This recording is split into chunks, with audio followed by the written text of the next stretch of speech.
Assalamu alaikum guys, I hope you're doing fine. My name is Asha Siddiqa. Welcome to the psychology lectures.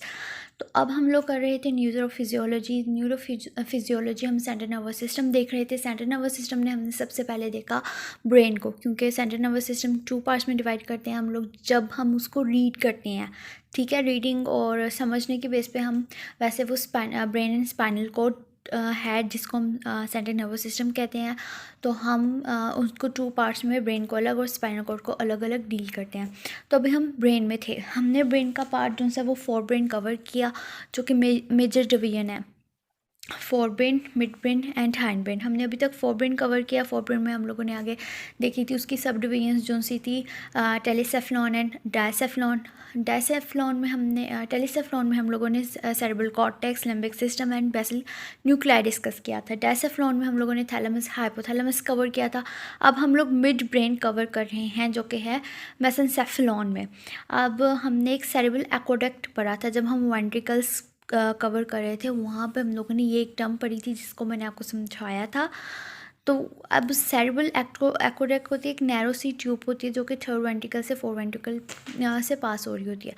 तो अब mid brain zone से है ना, वो उसके सराउंडिंग में पाया जाता है। ठीक है, अब मिड ब्रेन आगे इसकी डिवीजन्स है टेक्टम एंड टेगमेंटम। अब सबसे पहले हम टेक्टम डिस्कस करे थे। तो जब हम टेक्टम डिस्कस करे थे, हमने इसमें सुपीरियर कॉक्ली देखी, part of the visual system जो कि विजुअल सिस्टम का पार्ट है, और उसके बाद इन्फीरियर कॉक्ली कॉलिकुली देखी जो कि ऑडिटरी सिस्टम का पार्ट है।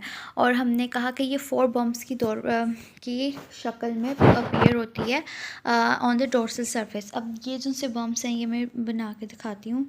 ये देखें, ये हैं सुपीरियर कॉक्ली। ठीक है, ये हैं सुपीरियर कॉक्ली। ठीक है, और ये इनके फंक्शनिंग क्या है, विजुअल। ठीक है, और इसके नीचे 2 बम्प्स। ठीक है, ये है इन्फीरियर कॉक्ली। इसका हम ज़रा कलर चेंज कर दें। ये है इन्फीरियर और इसकी फंक्शनिंग है ऑडिटरी। ठीक है, और ये दोनों ऑडिटरी, ये दोनों सुपीरियर। ठीक है,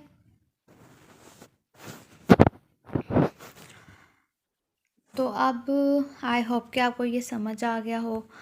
और अब हम नेक्स्ट चलते हैं टेगमेंटम। टेगमेंटम जो सा पोर्शन, ये टेगमेंटम जो सा ये टेक्टम के नीचे ही होता है, और इसमें होती है रेटिकुलम फॉर्मेशन होती है, पेरी एक्वाडेक्टल ग्रे मैटर होता है, और सबस्टेनियल निग्रा होता है। सबस्टेनियल निग्रा आपने न्यूरोट्रांसमीटर्स में भी पढ़ा होगा। खैर, अब हम इसको कवर करते हैं टेगमेंटम। तो जब हम टेगमेंटम का करते हैं तो इसका मीनिंग जो सा आता है ना, वो है कवरिंग। ठीक है, तो कवरिंग के अलावा टेगमेंटम जो से एक वेंट्रल पार्ट है मिड ब्रेन का, जिसमें पेरी एक्वाडेक्टल जैसे grey matter, reticulum formation, red nuclei, substantia nigra, ये चीज़ें पाई जाती हैं। अब रेटिकुलम फॉर्मेशन जो से उसमें 90 न्यूक्लियाइज होते हैं। एक लार्ज सरफेस होता है जिसमें ओवर 90 न्यूक्लियस पाए जाते हैं, और ये डिफ्यूज़ होता है। इंटरकनेक्टेड कनेक्शंस नेटवर्क्स होते हैं इसमें, न्यूरॉन्स के, कॉम्प्लेक्स डेंड्राइट्स के और एक्सोनल प्रोसेसेस के। ठीक है, और रेटिकुलम का मतलब होता है लिटर नेट। ठीक है, इसका स्ट्रक्चर मैं आपको समझा रही हूँ कि इसमें एक इंटरकनेक्टेड नेटवर्क होता है न्यूरॉन्स के, कॉम्प्लेक्स डेंड्राइटिक और एक्सोनल प्रोसेसेस का। इस वजह से रेटिकुलम का मतलब जो नेट होता है वो इसको लिटर नेट कहा जाता है। उसके अलावा इसका जो सा स्ट्रक्चर जो सा होता है, ये occupies the core of the brain stem, के ब्रेन स्टेम की कोर जो सी होती है इसको इसने ऑक्यूपाई किया, और लोअर बॉर्डर होता है मेडुला का। ठीक है, अपर बॉर्डर होता है मिड ब्रेन का। अब रेटिकुलम फॉर्मेशन जो है वो सेंसरी इन्फॉर्मेशन को रिसीव करता है वेरियस पाथवेज से, और प्रोजेक्ट करता है एक्सोन्स को सेरेब्रल कॉर्टेक्स तक, थैलामस और स्पाइनल कॉर्ड तक। ये स्लीप, अरोजल में, अटेंशन में, स्लीपर ओरिजिन में, अटेंशन में, मसल टोनस में और मूवमेंट्स में, और वेरियस जो से वाइटल रिफ्लेक्सेस होते हैं और जो इंटरनल बॉडी ऑर्गन्स होते हैं, heart beat, blood pressure, swelling, stomach activities, इन सब को ये कवर करता है। ठीक है, उसके बाद है periaqueductal grey matter. Periaqueductal grey matter ये सेल बॉडीज़ होती हैं न्यूरॉन की, इसलिए इसको ग्रे मैटर कहा जाता है। और as contrast to the white matter जो सा होता है वो एक्सॉन बंडल्स होते हैं, और ग्रे मैटर जो सा होता है वो सेल बॉडीज़ होती हैं न्यूरॉन्स की। अब ये जो सा सेरेब्रल एक्वाडेक्ट होता है जो कि ट्रैवल करता है 3rd to the 4th ventricle, उसके इर्द गिर्द पाया जाता है। ठीक है, पेरी एक्वाडेक्टल ग्रे मैटर जो सा होता है उसमें न्यूरल सर्किट्स होते हैं जो कंट्रोल करते हैं मूवमेंट के सीक्वेंसेस को और constitute of species typical behaviour के ये फाइटिंग, मेटिंग, इस तरह के जो से एक इंसान के टिपिकल बिहेवियर्स होते हैं और मूवमेंट्स के सीक्वेंसेस होते हैं, उन सब को ये कंट्रोल करता है। उसके बाद आ जाता है red nucleus and substantia nigra. Substantia nigra जो सा होता है ये एक ब्लैक सब्सटेंस इसका मतलब है, और ये are important component of the motor system, कि ये मोटर सिस्टम के एक बहुत इम्पोर्टेंट कंपोनेंट होते हैं। इसमें एक्सॉन्स जो होते हैं उसके बंडल्स होते हैं जो कि रेड न्यूक्लाई से 2 मेजर फाइबर सिस्टम्स जो से होते हैं वो मोटर इन्फॉर्मेशन के सेरेब्रल कॉर्टेक्स और cerebellum to the spinal cord जा रहे होते हैं।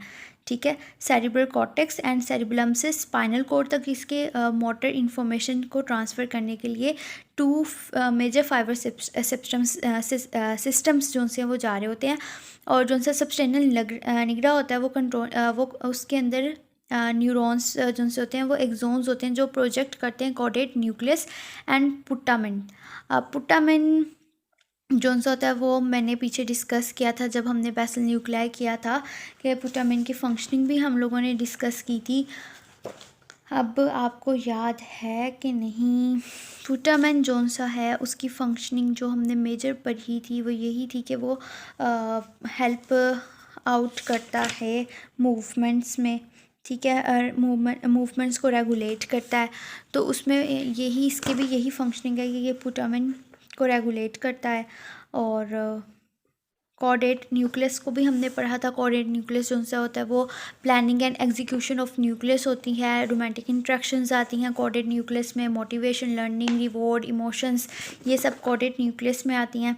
तो कॉर्डेट न्यूक्लियस को भी ये कॉर्डेट न्यूक्लियस एंड पुट्टामेन और बेसल गैंग्लिया के दूसरे जो से पार्ट्स हैं उन तक ये जाता है। अब अगर इसकी डीजनरेशन हो तो डीजनरेशन की वजह से अगर रेड न्यूक्लियस और सब्सटेंशियल नेग्रा की डिग्रेडेशन हो तो इनकी डिग्रेडेशन की जैसे पार्किंसन डिजीज़ हो सकती है।